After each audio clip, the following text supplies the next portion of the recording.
Welcome ji. Let's start let's start as usual. आज के Nifty index के चार्ट को देखते हैं। तो आज का निफ्टी इंडेक्स कल की तरह लगातार आज भी गिरावट के साथ ही बंद हुआ। आज मार्केट जैसे ओपन होता है प्रीवियस क्लोजिंग से गैप अप ओपन होता है और उसके बाद market slowly slowly slowly slowly पूरे दिन ऑलमोस्ट 2 बजे तक एक डाउन ट्रेंड में ट्रेंड करता है और शाम के 2:30 बजे के बाद स्लोली स्लोली मार्केट ऊपर जाता है। स्टिल कल के प्रीवियस क्लोजिंग से 50 पॉइंट नीचे ही मार्केट क्लोज होता है। अगर इसको डेली चार्ट पे भी आप देखोगे तो एज यूजुअल कल भी मार्केट में गिरावट रही और आज भी मार्केट में गिरावट कंटिन्यू है। तो जैसे मार्केट जितना ऊपर आया था हो सकता है कि ऐसा आई लुक ये यहाँ तक नीचे भी आ सकता है। 17,800 और 17,700 के आसपास फिर यहाँ से अगेन कुछ ऊपर जाएगा एज मार्केट ट्रेंड बता रहे हैं। सो अगर हम आज के एक स्पेसिफिक स्टॉक्स पे डिस्कस करते हैं तो आज का स्पेसिफिक स्टॉक्स का अगर हम चार्ट पैटर्न से स्टार्ट करें तो ये स्टॉक्स आपको मल्टीपल टाइम्स आपको ये डिविडेंड पहले प्रोवाइड कर रहा है। देखिए एक साल के अंदर कितने बार डिविडेंड कंपनी आपको प्रोवाइड कर रहा है और पिछले सितंबर के बाद देखो तो ये स्टॉक काफ़ी slowly slowly slowly upward direction में मूव हो रहा है और आज एक काफ़ी अच्छा इसमें एक हाई वॉल्यूम के साथ एक हाई ऑलमोस्ट आप जो होगे तो 3% के आसपास 2.5% के आसपास मार्केट में बढ़ोतरी इस स्टॉक्स में देखी गई। अगर इस स्टॉक्स का अगर हम लॉन्ग टर्म चार्ट देखें तो ये स्टॉक्स का अगर मैक्सिमम चार्ट पर देखते हैं तो एक लॉन्ग टर्म्स इन्वेस्टमेंट के लिए जिस कंपनी का चार्ट होना चाहिए वैसे ही ये company slowly slowly slowly upward direction में है।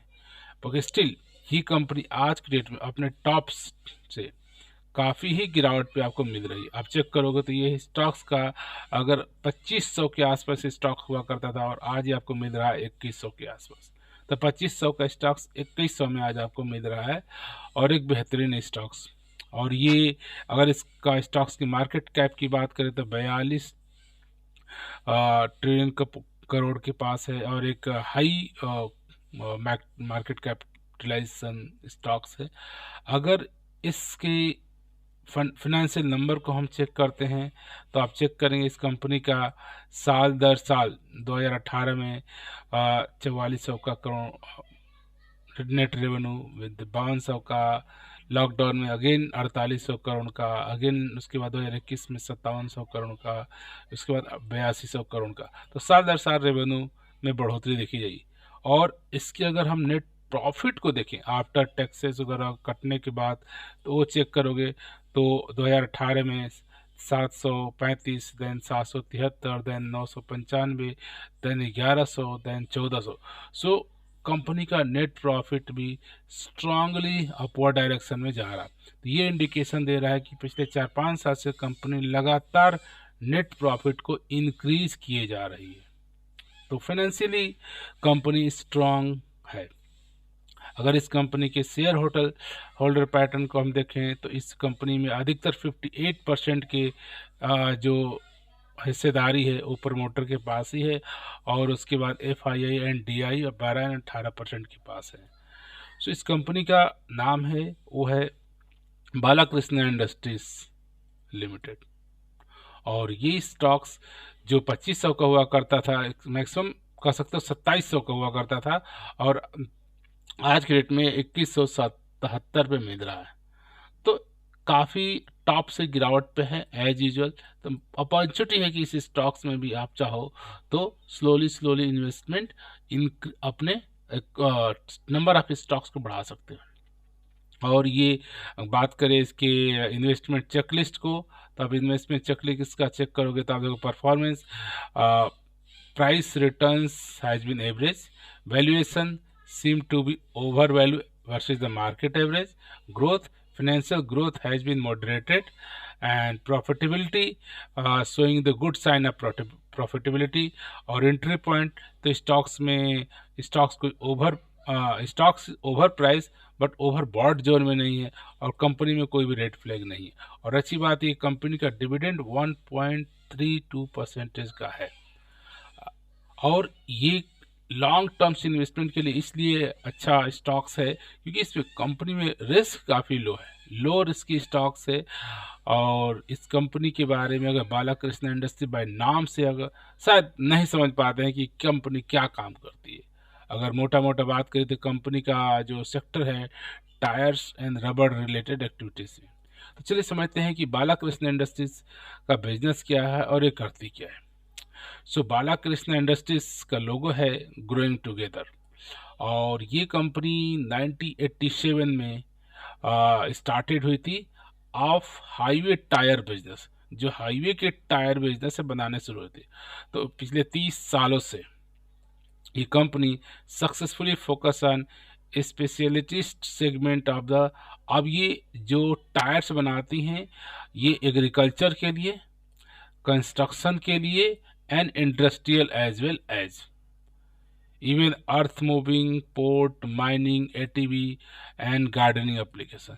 सो डिफरेंट सेक्टर में जहाँ जहाँ टायर्स के बिजनेस की ज़रूरत है कंपनी उसमें अपने आप को स्पेशलाइज बना चुकी है। अगर इस कंपनी का बात करें प्रेजेंस, तो ये company not only in our country but across the different country में है। और आज की डेट में जो कंपनी टायर्स बनाती है और सेल करती है टायर 160 प्लस कंट्रीज के अंदर थ्रू द डिस्ट्रीब्यूशन नेटवर्क्स। अगर बिग कंट्रीज की बात करें तो America, Europe and India and ROW, और ये 49% इसका जो सेल्स है फ्रॉम यूरोप से होता है, फॉलोड बाय 23% हमारे इंडिया से, 15% अमेरिका से, एंड रेस्ट ऑफ वर्ल्ड जो होते हैं ROW इज द 13%। अगर इस कंपनी की हम बात करें क्लाइंट, तो इसके पास द कंपनी है जो client base include the OEM original equipment manufacturer like New Holland, John ड्रेगरी, AGCO, CLASS, JCB, C8, Sakai, golden EV, तो लॉट्स ऑफ इनके पास बिजनेस है। अगर इनकी अगर आप ऑफिशियल वेबसाइट को विजिट करोगे तो इसमें आप डिटेल चेकआउट कर पाओगे कि कंपनी किस तरह के प्रोडक्ट को बनाती है। और एज अभी हमने डिस्कस किया तो ये कंपनी मेजरली ओवरऑल इनके प्रोडक्ट की बात करें तो थ्री कैटेगरी में डिवाइड किया है। ओके, सबसे फर्स्ट कैटेगरी हमारी agriculture tyre, industrial tyre and RTO tyres. अगर हम फर्स्ट इंडस्ट्रियल के बारे में चेक करते हैं, सॉरी एग्रीकल्चर टायर के बारे में, तो एग्रीकल्चर में आप देखते हो जो ट्रैक्टर के जो टायर्स होते हैं, या हाई पावर ट्रैक्टर्स आजकल होते हैं, या जो आजकल स्मॉल ट्रैक्टर्स आते हैं, या वे 2WD ट्रैक्टर्स भी होते हैं, या जो कॉम्पैक्ट यूटिलिटी ट्रैक्टर होते हैं, या जो मूवर होते हैं सामान को A प्लेस से B प्लेस मूव करते हैं, या जो हार्वेस्टिंग्स वाले होते हैं इनके लिए जो हार्वेस्टर्स होते हैं, या जो हैवी हार्वेस्टर होते हैं, या एग्रीकल्चर जो ट्रक्स होते हैं जो सामान A प्लेस से B प्लेस ले जाते हैं, या जो बैलर्स होते हैं, इन सारे के अपने ह्यूज लिस्ट है जिनके पास एग्रीकल्चर से रिलेटेड जितने मान सकते बड़ी बड़ी मशीनें हैं, चाहे तो ये हार्वेस्टर हो गया, मे बी हार्वेस्टर की मल्टीपल कैटेगरी हो गई, ऑर्चर्ड हो गई, विनयार्ड हो गई, कॉटन पिकर हो गया, या स्प्रेयर हो गया, या टेलर्स बड़े बड़े होते हैं, टैंकर्स हो गए, या इम्प्लीमेंट मशीनरीज हो गई, या इम्प्लीमेंट्स हो गए, या स्प्रेडर्स हो गए, रोटर रेक ट्रेडर हो गए, या पिवट इरिगेटर हो गए, या रोटर मीन्स के पास ह्यूज लिस्ट है, आप चेक कर सकते हो जिनके पास ऑलमोस्ट काफ़ी ही तरह के, अगर इसमें बात करें गोल्फ कोर्ट होते हैं या कोर्ट होते हैं उनके भी टायर्स है जहाँ रबड़ की ज़रूरत होती है। तो इन कंपनी के पास agriculture related almost A to Z सभी फील्ड करके, जो आजकल मोबाइल्स होम होते हैं मीन्स A प्लेस हो उन सब में जो कंपनी के टायर्स लगते हैं, तो ऑलमोस्ट ये एग्रीकल्चर के ऑलमोस्ट जितने बिग क्षेत्र हैं सबको कवर कर रहे हैं। अगर हम बात करें इंडस्ट्रियल टायर्स की। तो आप चेक करो इंडस्ट्रियल टायर में, चाहे आपका कॉम्पैक्ट लेडर हो गया, या आपका एक्सेलरेटर हो गया, या स्किप स्पीडर हो गया, लोडर हो गया, जो ह्यूज बड़े बड़े होते हैं, गा, गार्डनर हो गया, फोर्ट लाइव हो गया, टेलर हो गया, रोड बेल हो गया। तो अब इनके पास कॉम्पैक्ट का भी ह्यूज लिस्ट है, जो बिजनेस में बड़े बड़े कंटेनर्स, जो एम्प्टी कंटेनर हैंडलर होते हैं या कंटेनर हैंडलर होते हैं, ये जो बिग बिग मशीन्स होती हैं जो बिजनेसेस में काम होते हैं, उन सारे के लिए, जो अब इवन जो यूनिवर्सल व्हीकल्स होते हैं उनके लिए, या मिलिट्री ट्रक्स होते हैं, या टॉल ट्रैक्टर्स होते हैं, उन सब के लिए जो ये कंपनी का, और इवन लास्ट है ओ टी आर से रिलेटेड, मीन्स की जो आर्टिकुलेटेड ड्रम ट्रंक होते हैं, या रिजिड डंप ट्रक होते हैं, या ऑन ऑफ ट्रक होते हैं, या लोडर्स वाले बिगर से लोडर होते हैं, या डोजर होता है, या गार्डर होता है, स्क्रैपलर्स होता है, जो बड़ी बड़ी मशीन्स होती हैं जो वर्क करती हैं। इन सब में जो टायर्स की रिक्वायरमेंट है, ये टायर्स ये कंपनी बनाती है, चाहे स्मॉल से लेकर के बिग से लेकर के। सो इस कंपनी का जो प्राइमरी मोटिव है कि जो भी, चाहे एग्रीकल्चरल हो या इंडस्ट्रियल हो या ओटीआर हो, जो उसमें जो मैक्सिमम यूज है वो टायर, ओ बी के टी मीन्स बालाकृष्ण इंडस्ट्री से हो, और वो हर तरह के बिग्स टायर्स या रबर रिलेटेड एक्टिविटीज कम करते हैं। तो ये इनके तीनों सेक्टर में डिटेल्स आप बिजनेस में कंपनी वेबसाइट में डिटेल भी चेक कर सकते हैं। लेकिन ये कंपनी पिछले साल दर साल अपने शेयर होल्डर को in the form of price returns, in the form of dividend, काफ़ी बेनिफिट्स दे चुकी है। तो अगर हम लॉन्ग टर्म्स के लिए स्टॉक जोड़ रहे हैं जो टायर इंडस्ट्री से, आप देखो टायर इंडस्ट्रीज, आप व्हाट यू थिंक आने वाले क्या सालों दर साल क्या टायर इंडस्ट्री बंद होने वाली है? ये कंपनी टायर इंडस्ट्रीज की एक तरह से लीडर कंपनी में से एक है। और अगर आपको लगता है कि जैसे हमारी कंट्री का ग्रोथ हो रहा है, तो ग्रोथ में जो ट्रांसपोर्टेशंस होगा, या एग्रीकल्चर से रिलेटेड या इंडस्ट्रियल से रिलेटेड, वहाँ पे न्यू न्यू आपका ट्रैक्टर, न्यू न्यू लोडर्स बनेंगे, और लोडर बनेंगे तो उनमें टायर का भी इस्तेमाल होगा, टायर इस्तेमाल होगा तो इन कंपनी का बिजनेस ग्रो होगा। तो इस तरह से अगर हम फ्यूचर पर्सपेक्टिव देखें, तो आने वाले टाइम में कोई टायर का बिजनेस क्लोज नहीं होने वाला, कम नहीं होगा।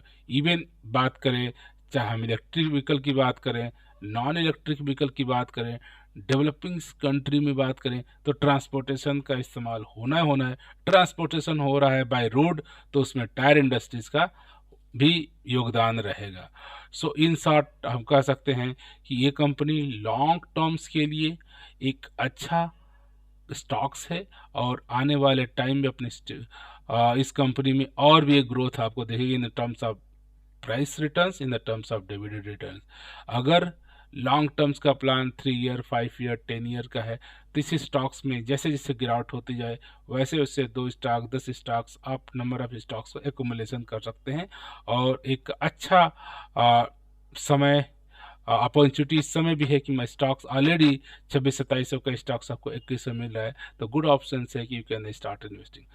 इन्वेस्टिंग स्टार्ट करने से पहले आप कंपनी के बिजनेस को समझिए। आपको भी लगता है कि इसका बिजनेस कंटिन्यू ग्रोथ हो सकता है, दैन यू थिंक आपकी रिसर्च, आपकी एनालिसिस भी बहुत ज़रूरी है इन्वेस्टमेंट करने से पहले। तो from this note I would like to say thank you for watching this video.